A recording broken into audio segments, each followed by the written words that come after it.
The world as we know it is divided into nation-states. A nation-state is made up of its people. It has laws which protect the interests of its people. The people are represented by the government. The government is the authority that upholds the laws. Those laws are supposed to be above everything else within the boundaries of the nation-state. And that is what makes a nation-state a sovereign country.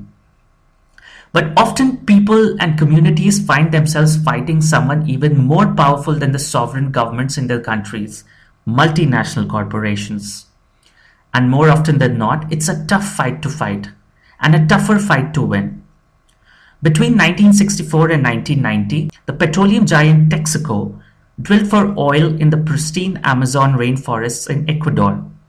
To save money, Texaco chose to use technologies that were obsolete, did not meet industry standards, and were considered illegal in Ecuador and the United States because it had been established how dangerous they were for the environment. In the process, Texaco dumped more than 17 million gallons of crude oil, 18 billion gallons of toxic wastewater, and left hazardous waste in hundreds of open pits dug on the forest floor. This affected 450,000 hectares of pristine forest land and at least 30,000 people who resided in that very area. This was not a mistake, this was willful. Sin embargo, existen distintos documentos en Ecuador de distintas entidades públicas en las que van demostrando que hay contaminación. Por ejemplo, hay unos documentos en la cual el Estado ecuatoriano dice aquí hay contaminación generada por Texaco y tiene que limpiarla o tiene que eliminar las piscinas. Y lo que hacía Texaco era hacer informes y decir, mire, esa limpieza nos cuesta demasiado plata y recomendamos no hacerla y dejar mejor el petróleo allí. O sea, hay documentos que prueban la forma criminal como trabajaba Chevron y también esa falta de firmeza del Estado ecuatoriano en la capacidad de control. En ese tiempo, en los años 60, 70, 80, cuando Texaco trabajaba en la Amazonía, no teníamos opciones. No teníamos opciones. ¿Por qué? Porque el poder de la empresa es tan grande y además asociado con el Estado ecuatoriano, y que era la empresa quien imponía las reglas de juego al Estado ecuatoriano, las comunidades quedaban en completa indefensión. Adicionalmente a eso, había un desconocimiento de las comunidades indígenas y campesinos de cuál era el problema real directamente. Había un engaño por parte de la empresa, de sus funcionarios, por ejemplo, que llegaban a decir hasta que que el petróleo no afecta a la salud humana, que no hay un problema ambiental, que antes esto es medicinal, que esto ayuda a la salud de la gente. O sea, había un engaño de parte de la empresa, había una incapacidad y ausencia del Estado en capacidad de control y además la empresa tenía demasiado poder que era imposible que la gente pudiera tener acceso a la justicia en esos tiempos. This was and continues to be one of the worst environmental disasters on the planet. Contamination of soil, groundwater, and surface streams has caused local people to suffer a wave of mouth, stomach, and uterine cancer, birth defects, and spontaneous miscarriages. Texaco merged with Chevron in 2001. Chevron has never cleaned up the mess it inherited, and its oil wastes continue to poison the rainforest system. And this is not for lack of legal action against the multinational company.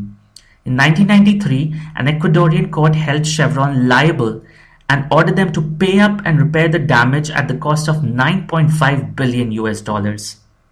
But then began an endless legal battle. Chevron lined up a battalion of lawyers and PR professionals, throwing in all the financial might that it could command. Fighting from the other side have been the affected community, helped by some spirited lawyers such as Pablo Fajardo, under the banner of UDAPT. Actualmente nosotros, en todo este contexto del juicio, hemos peleado 22 años en las Cortes de Justicia de Estados Unidos, de Ecuador, hoy de Brasil, Argentina, Canadá, en la Corte Criminal Internacional, pero la verdad es que tenemos un sistema judicial con grandes vacíos que se hace bastante difícil y a veces imposible poder juzgar a una corporación grande como Chevron. Digo siempre, son las corporaciones quienes gobiernan a los gobiernos, quienes imponen las reglas de juego en el mundo.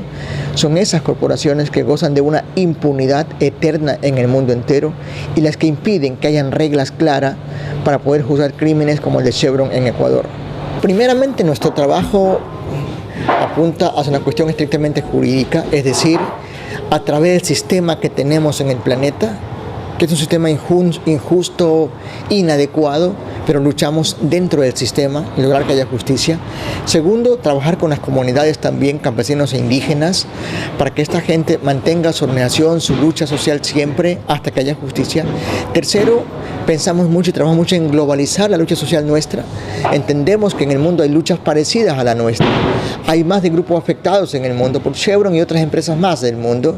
Entonces, es como unimos nuestra lucha también en ese contexto global y cómo también contribuimos positivamente con otras luchas de otros pueblos de distintas partes del planeta. Sí, entonces trabajamos en esa conciencia colectiva por la justicia, por la Amazonía. Recently, this alliance won a significant victory when the Canadian Supreme Court ruled that UDAPT could sue Chevron in Canadian courts for $9.5 billion.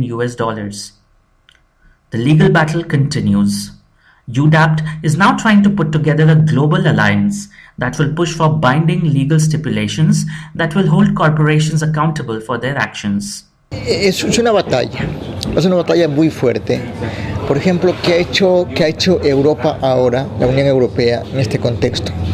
Primero, lo que hizo fue bloquear o impedir el avance de las discusiones en Naciones Unidas en Ginebra sobre el tratado voluntario, sobre el tratado vinculante, obligatorio. Sí. Una vez que está bloqueado, la estrategia de Europa es, ahora sí, ofrezcamos salidas que únicamente le convienen a Europa y a sus corporaciones como tal. Es decir, tener un tratado que quizás es vinculante, pero demasiado débil, que no implica que las corporaciones asuman sus responsabilidades.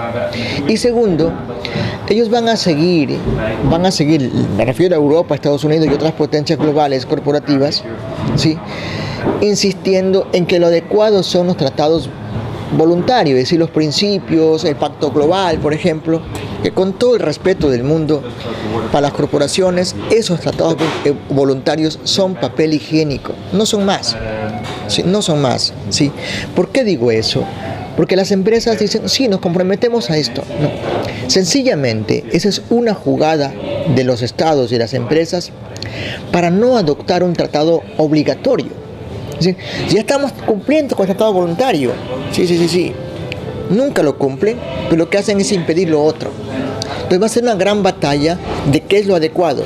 Un tratado voluntario que no obliga a nadie o un tratado vinculante que nos obliga a todos a ser responsables como tal. Esta va a ser la batalla ahora, ¿no? Y yo creo que en esa gran batalla global de los países y los grupos sociales que amamos la vida contra todo el sistema capitalista. O sea, en este caso es qué pesa más en el mundo, los derechos humanos o el dinero.